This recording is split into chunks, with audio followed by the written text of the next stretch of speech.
So yes, I'm Dr. Daniel Tompkins. I've got a degree in plant medicine and a bachelor's in horticulture and a lifelong interest and passion behind both agricultural and environmental sides of plant growth. Um, so to jump right into it, I had the opportunity. What does a doctor of plant medicine do first off, right? Is this a real degree? It's very similar to what a veterinarian is, but instead of for animals, it's for plants. So this is a picture of inside the University of Florida diagnostic lab. These are all the patients, if you will, sitting out here on the table. And we do use scalpels to cut into the tissue and see and actually plate it out and see what kind of organisms grow out based on a lot of background knowledge in plant pathology and nematology and all the things that can go wrong within a plant system, from bacteria to virus to fungi to insects to nutritional. We try to solve a lot of these challenges that many people aren't even aware of that plants have. And it really started at a young age. I worked in a garden center and people would bring in plants and say, hey, what's wrong with my plant? What do I need? And it came all the way through to large scale agriculture, where there are always new problems coming up. And that's what drew me to this field, is that it was ever changing. There was always a new fire to put out, if you will.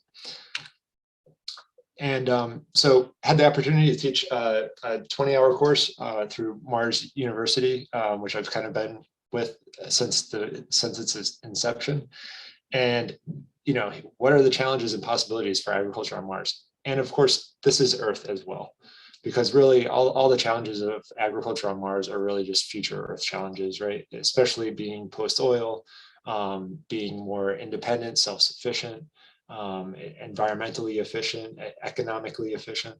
So, programmed it out as kind of going through all the different days. It was essentially a 7-day program, about 3 hours a day of live lectures and guest lectures. And I won't read through all this, but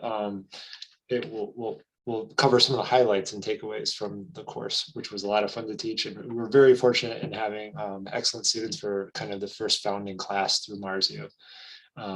They took Mars geology, astrobiology, human factors, and my course. So it was kind of 4 courses, and I had them at the end of it. So they were really putting all the different pieces of the puzzle together at the end. So a lot of fun.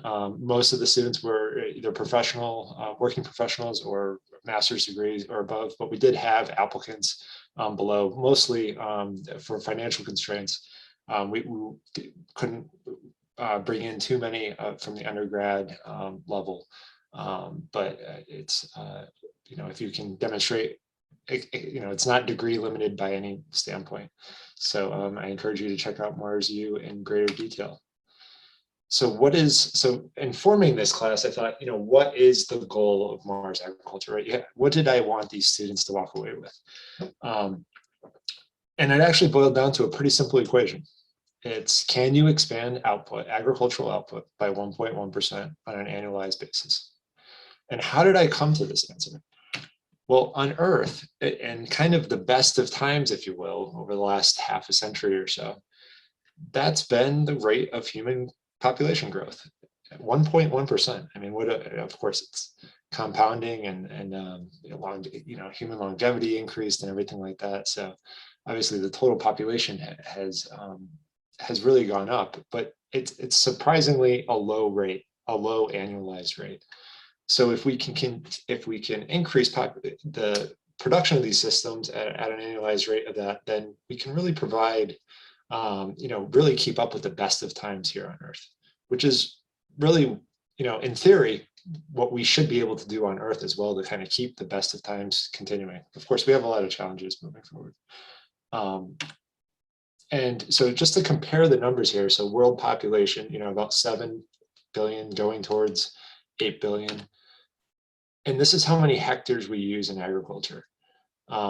See, almost, 5 billion hectares. So almost, a 1-to-1 area usage, that every person has about a hectare of land just to feed them for the course of the year.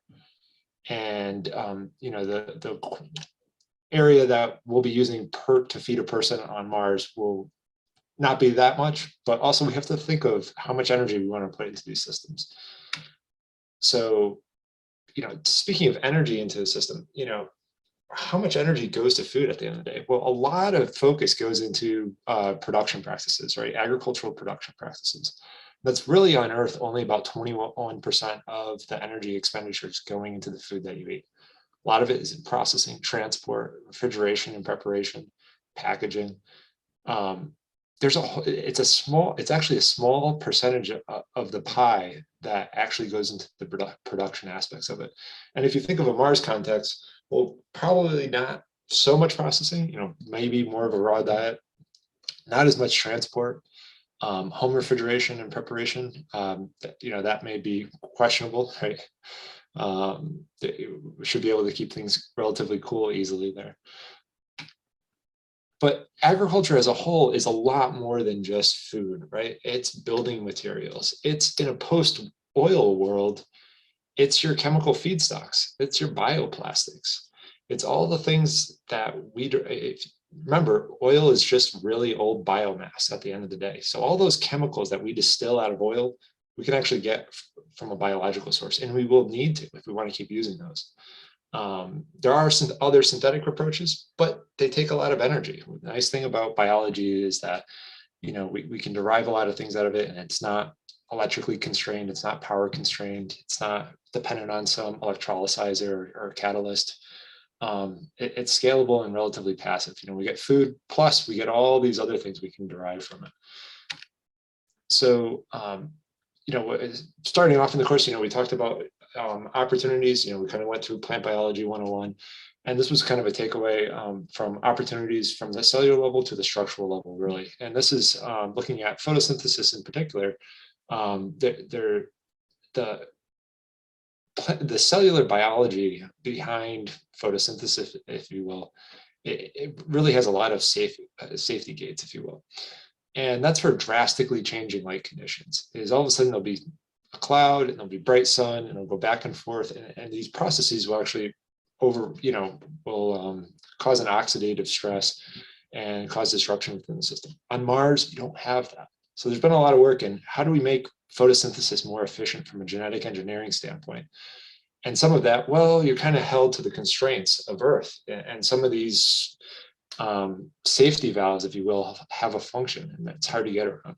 But on Mars, we have very consistent conditions, very consistent light intensity and such. So as you can see here, we may be, a lot is mentioned about, reduced light intensity on Mars. But it's very predictable light intensity, barring any dust storms.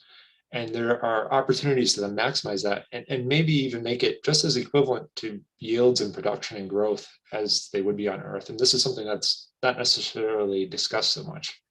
I'm talking about growing food on Mars. From a greenhouse standpoint, how do you lay everything out? There's so many different ways that you can grow crops within a controlled environment, agriculture or greenhouse environments. And how that is all arranged, all your inputs, really deep considerations and all the time management, time and motion studies that go into this and logistics behind it. From a microbial standpoint, you are what you eat. How food is grown and where it's grown will have an impact on your health. This is a picture of all the different microbes, if you will, that live in the soil, depending on what substrate is used. And if you think of it, a lot of the stuff that's in our gut microbiome came from these natural environments, whether it's on the plant surfaces themselves or in the soil. And we're going to bring our microbiome along with us to Mars. We evolved with it. It would probably be unhealthy for us not to. So to say that we're going to grow everything in a sterile environment, it's not going to be, nor potentially should it be. There's a lot of symbiosis between some of these microorganisms in our bodies. So, and to remind us of that, we are more non-human than we are human from a cell count number. So we actually have microbial cells are much smaller than ours, and we actually have more quantitatively of those cells than we do ourselves. So when we say we're going to Mars, well, we're actually bringing a bunch of microbes with us. So they're winning for sure. That we're really quantitatively bringing more life other than ourselves to Mars than we are. And we played around with a menu tracker. This was done as an open project by Christopher Wolf as a previous Mars city design contest. I'm not sure which year it was, but really an excellent kind of menu tracker that went into a lot of the details that I haven't seen in other attempts to do food. So we played around with this, made some adjustments to it, and it was, what does a Martian diet look like? And volumetrically, energetically, took a deep dive into what this all looks like at the end of the day, and how much energy and area is needed for what types of crops and what yields.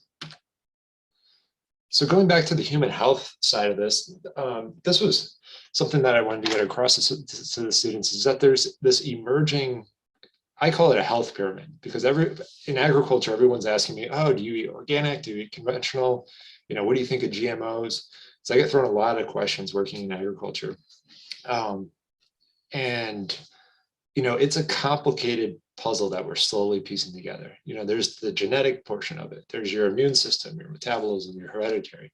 There's your microbiome, which is influenced by your immune system, by your diet, by exposure to different viruses and vaccines and such.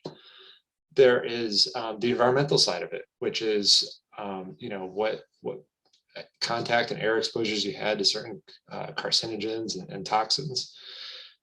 And then at what stage of your development did this happen? What time of the day do you eat vegetables? Do you eat them before your meat or after your meat? All these both macro scale and micro scale variables that go into human health, that is just starting to emerge.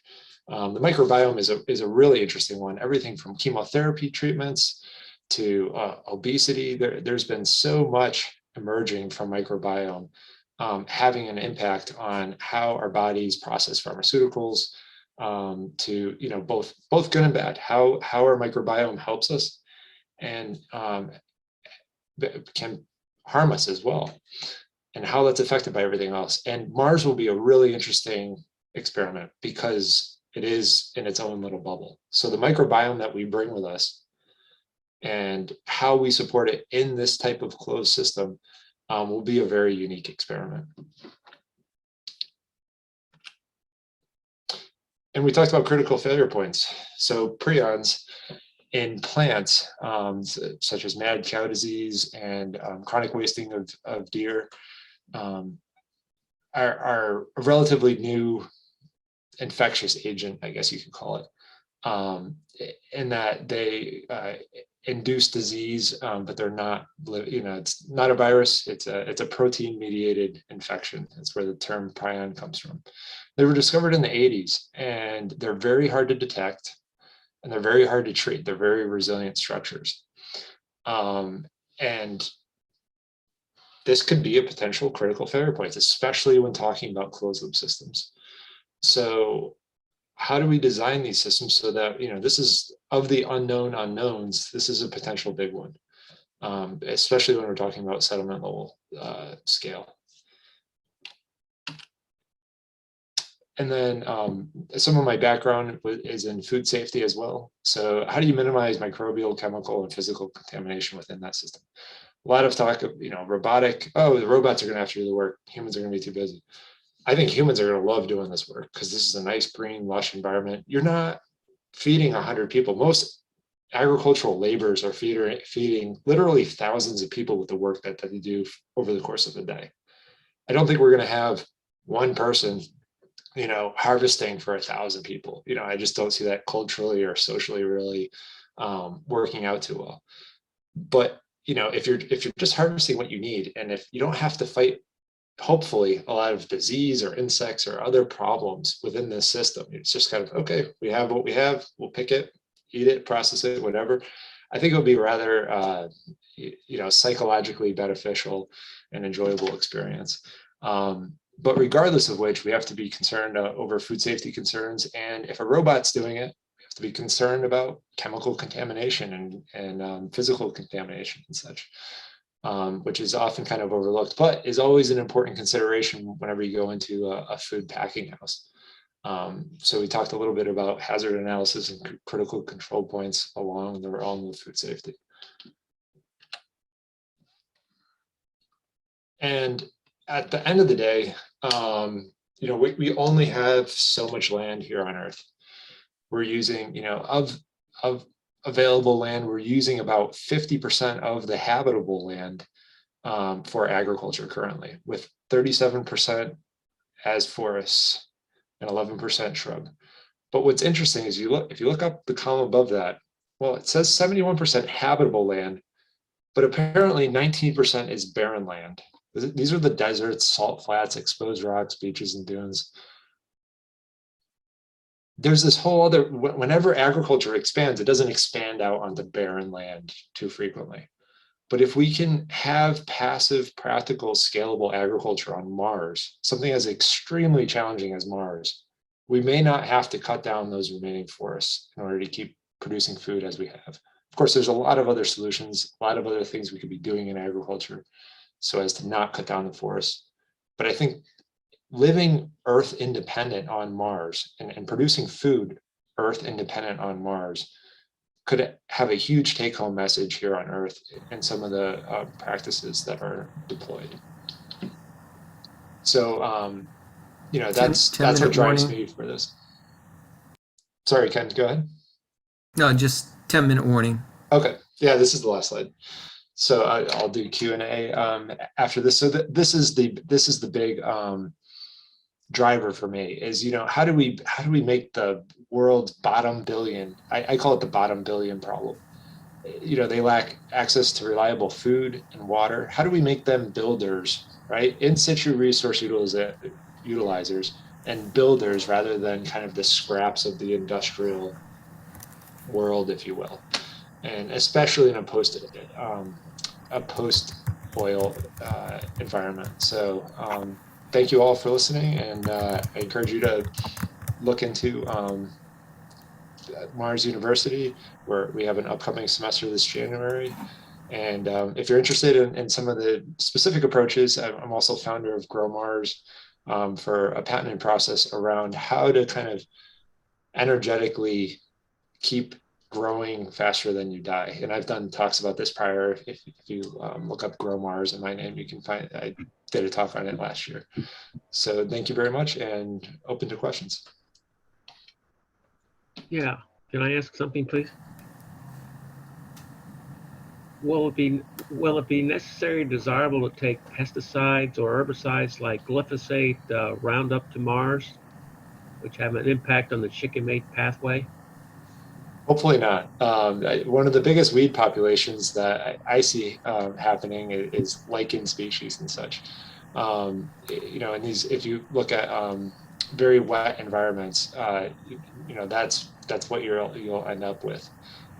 So we shouldn't need too many herbicides. Really, the materials that we use within these systems, we want to be able to really clean them out and sterilize them between cycles. So kind of the biofilm type of things. We want to make sure that the materials are very similar to like in a packing house, where biofilms are a problem and fresh produce packing houses. Is a lot of those contact surfaces are cleaned with acids, so they have to be acid resistant. You don't want to use a lot of stainless steel and other plastics that aren't resistant to acid, or steam sterilization as well. So AI I see a question in the chat, unless someone else wants to raise their hand or buzz in. What's the role of AI in the future of plant growth on Mars? I take it is the question. I think it will be pretty important. There's kind of two different strategies you can deploy with a lot of vision-based monitoring of these environments. And I think AI will definitely have a role in making some of those kind of mundane, routine tasks, such as watering and such.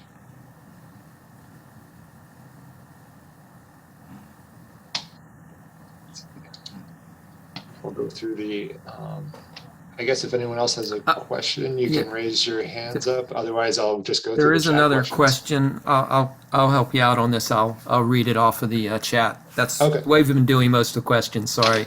Had a little confusion on volunteer assignments. We're a little short of volunteers today. I apologize.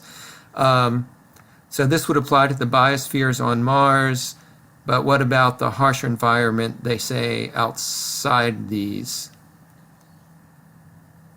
I think he's saying... So as far as kind of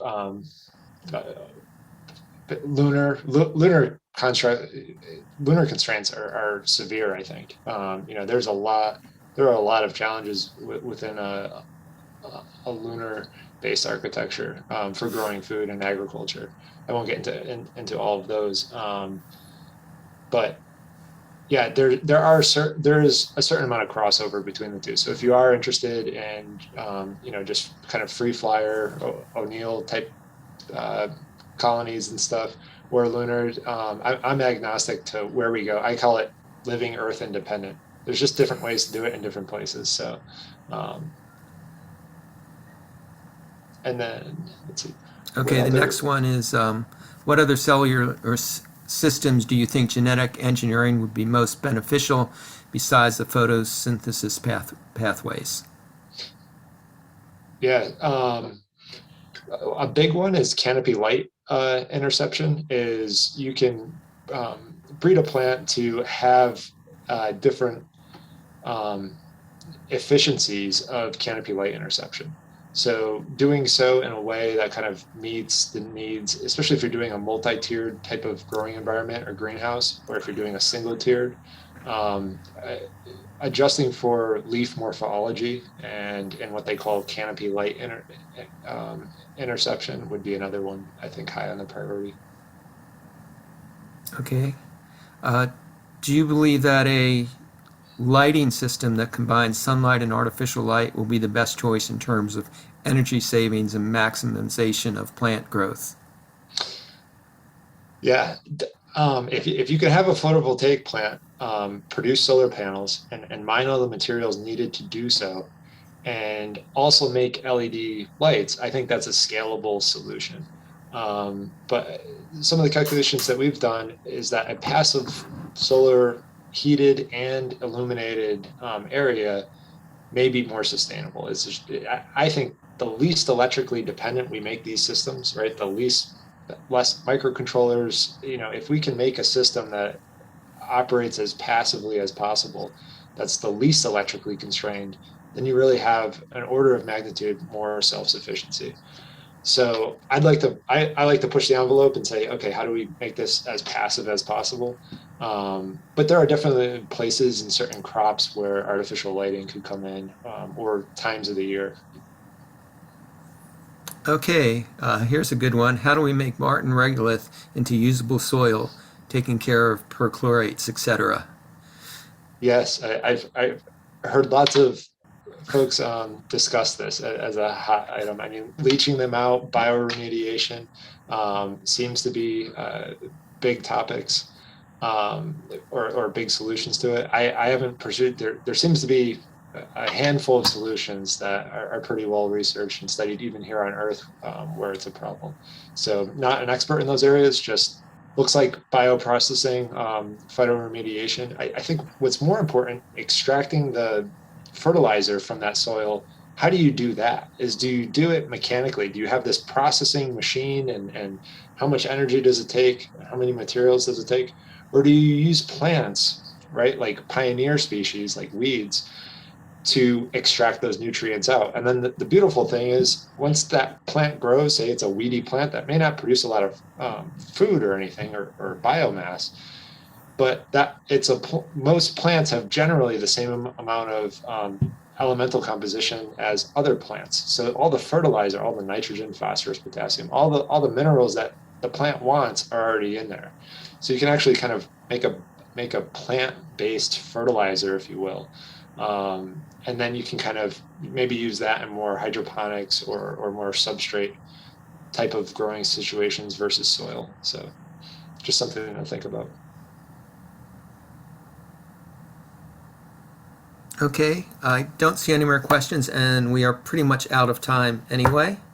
So thank you. That was a fascinating talk. Um, and yeah, it was a fascinating talk. So thank you so much. I think everyone can hop over to whatever session they want to go to next. Thank you, everyone. Thank you, Ken. Thank you, everyone. Bye-bye.